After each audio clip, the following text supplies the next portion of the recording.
of what we did in the last class. Because this one, I could factor out the 4. And remember, like the square 6 is square 2 times square 3. So you can break up a square root if there's a product under it by doing the product of those two radicals. And the square root of 4 is 2. So now I've just got, let's see, we've got 4 transformations. We're going to move it 1 to the right. We're going to move it down 1. So the new middle of this thing sits right here. And we're going to flip it upside down and vertically stretch it by a factor of 2. So this point would stay put. Over 1, up 1 would turn to down 1 and down 2 because you double it. 1, 2, 3, 4. So we're going to go down. Square root of 4 is usually 2, but we do it twice as far. And then if we went over 9, square that's 3, but we're going to go twice as far. So we end up at 1, negative 1, at 2, negative 3. What's that? 5, 2, 3, 4, negative 5, and 10. 1, 2, 3, 4, 5, 6, 7. Negative 7. And then we'll go back up here and just double check my numbers. If I put a 1 in, 4 times 1 is 4, minus 4 is 0, square root of 0, 0. Opposite of that is still 0, minus 1. That one's good. Put a 2 in. 4 times 2 is 8. 8 minus 4 is 4. Principal square root of 4 is 2. Opposite of that is negative 2. Minus 1 more is negative 3. Yep, that's where I am. If I jump to the 10 one, 40 minus 4 is 36. Principal square root of 36 is 6. Opposite of that's negative 6. Minus 1 is negative 7. Yep, I'm good. Okay. And then the last thing that we're going to have before we take a quiz is just how to graph a circle where, and this is not a function, because let's say I just want to know x-intercepts. Then I always let the y be 0. Well, if I let the y be 0 on this relation, I'm going to get the x is either positive or negative 4. So here, 1, 2, 3, and here, I definitely have points on this graph. If I want the y-intercept, I let the x be 0, which leaves me with y squared is also 16. So I cross the y-axis at 4 and negative 4. And I can find a whole bunch of other points, because here was our equation.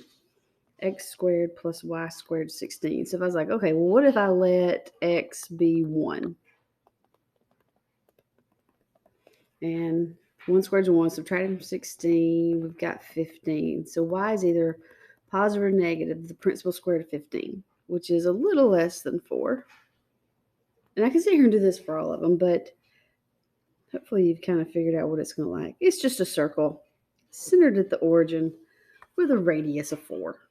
So if you have x squared plus y squared equals some number squared, this is a circle centered at the origin with a radius of r. So right there, x squared plus y squared is 1. That's a circle centered at the origin with a radius of 1. And that one actually has a name. We call that one the unit circle, because 1 is 1 squared. Right here, if I had x squared plus y squared equals 25, that would be a circle centered at the origin with a radius of 5. Okay, but look what I'm doing. I'm just moving it around. And I guess we should go back to what we're used to. Let's do these square roots we've been doing. This would move 5 to the left and down 2, right? Or correct? So, but if I move the negative 2 back over to this side, and I put it with the variable it affects, see how, like, if it's x plus 5, you put it in there with where the x is, the variable that it most readily affects. You do the opposite of what it looks like, because it's like I'd have to put in a negative 5 to get it shoved back to 0 like it usually is. So if we're used to going, all right, that makes 5 to the left. That's just flat out down 2. But if I move it back, now it's sitting next to the variable it most readily affects. And so you do the opposite. So what this does is it's just a circle centered at the origin with a radius of 5 that gets moved 2 places to the right and down 3. So 2 places to the right and down 3. Now this is the middle. Like that's going to be like where I move the axes. And then I still have a radius of 5. 1, 2, 3, 4, 5. 1, 2, 3, 4, 5. 1, 2, 3, 4, 5. 1, 2, 3, 4, 5. And there's our circle. You can double check. Like this is the point, what, 2, 2? See if I were to put 2, 2 in there.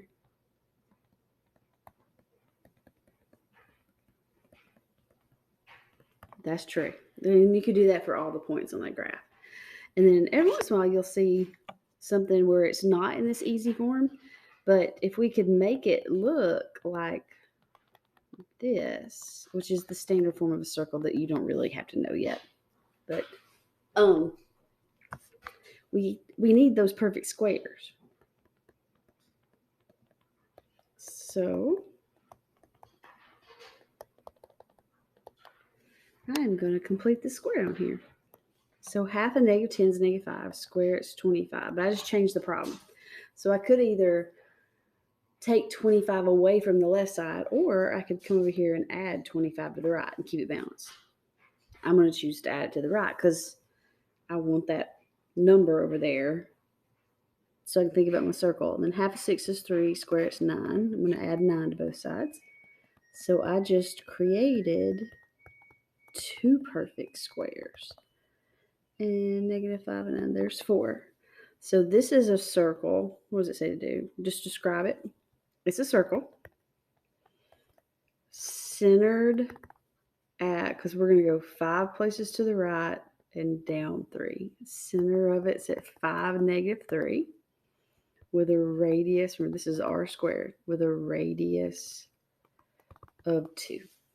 Okay, now the only part you have to know for what we're doing right now is just how to graph x squared plus y squared is 49. You know, it's a circle centered at the origin with a radius of 7. But you know, just to kind of give you a preview into where all this is going to take us eventually. There it was.